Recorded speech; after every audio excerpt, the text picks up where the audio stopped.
Hello friends, আজি আমি নতুন টপিক ডিসকাস কৰিম time and work if a can do a piece of work in n days then is 1 day's work is equal to 1 by n a যদি এটা কাম n দিনত শেষ কৰিব পাৰে তেতিয়াহলে a এক দিনত কাম কৰিব পাৰিব n ভাগৰ এক অংশ if a's 1 day's work is equal to 1 by n then a can finish the work in n days a যদি এক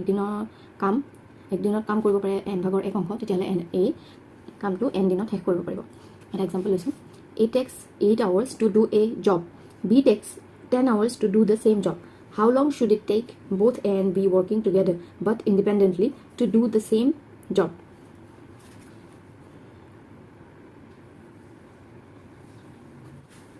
A 8 ঘণ্টাত এটা কাম কৰিব পাৰে বুলি কৈছে গতিকে 1 ঘণ্টাত কিমান কৰিব পাৰিব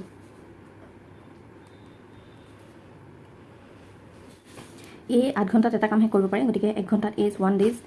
1 hours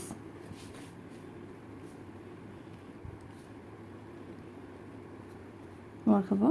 1 by 8 যেটো 8 ঘণ্টাত এটা কাম শেষ কৰিব পাৰে গতিকে 1 ঘণ্টাত কামটোৰ 8 ভাগৰ 1 অংশ কৰিব পাৰিব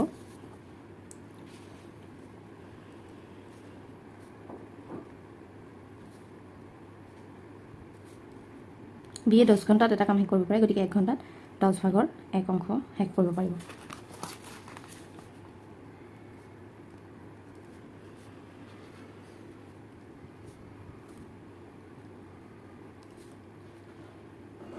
A plus B's 1 hour's work. A আৰু B লগ লাগি 1 ঘণ্টাত কিমান কৰিব পাৰিব A কৰা কামখিনি যোগ B কৰা কামখিনি হ'ব তে আমি এলসিএম লম লখাগু 8 আৰু 10 ৰ লখাগু হ'ব 40 হ'ব লাগে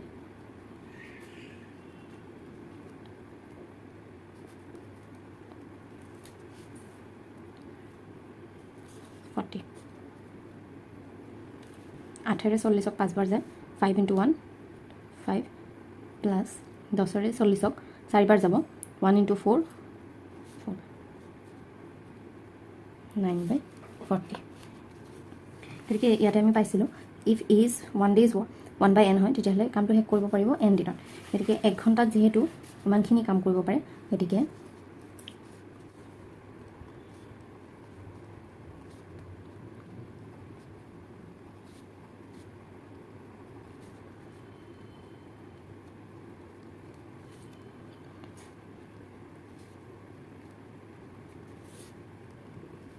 n days বুলি দিয়া আছিল এটো 1 by n গতিকে n days কৰিলে কিমান হ'ব 40 by n 40 by 9 40 by 9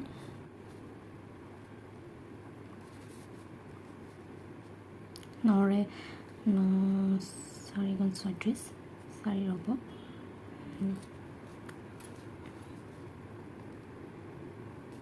গতিকে a আৰু b লগ লাগি কাম কৰিলে 4 সমস্ত 9 ভাগৰ 4 ঘণ্টাত কামটো শেষ কৰিব পাৰিব আমি আৰু এটা এক্সাম্পল লৈছো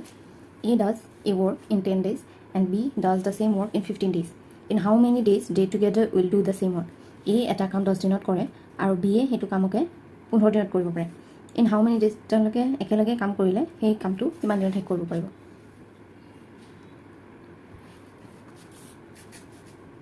যেটো 10 দিনত কৰে গতিকে এদিনত কাম কৰিব পাৰিব 10 ভাগৰ 1 অংশ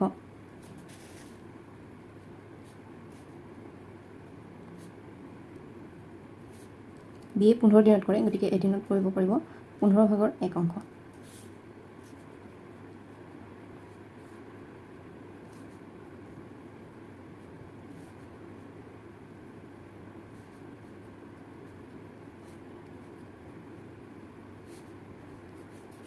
লখাগুলম 30 হ'ব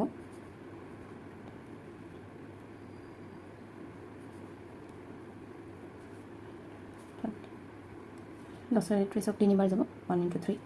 3 15ৰে 30 দুবাৰ যাব 1 into 2 2 গতিকে A আৰু B লগ লাগি এদিনত কাম কৰিব পাৰে 30 ভাগৰ 5 অংশ মানে 5ৰে কাউন্ট কৰিলে 5 1 by 6 6 ভাগৰ 1 অংশ কৰিব পাৰে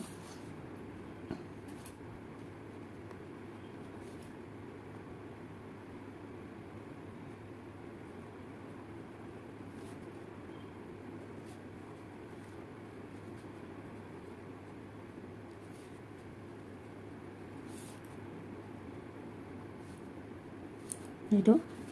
আমি পাইছিলোঁ ফৰ্মুলাটো 1/n যদি এদিনৰ কাম যদি 1/n হয় গতিকে n ডেজত ফিনিশ কৰিব পাৰিব গতিকে 1/6 এদিনৰ কাম যেটো 1/6 গতিকে 6 দিনত শেষ কৰিব পাৰিব ভিডিঅ'টো চাই যদি ভাল পাইছে লাইক কৰিব শ্বেয়াৰ কৰিব আৰু মোৰ চেনেলটো সাবস্ক্ৰাইব কৰিব থ্যাংক ইউ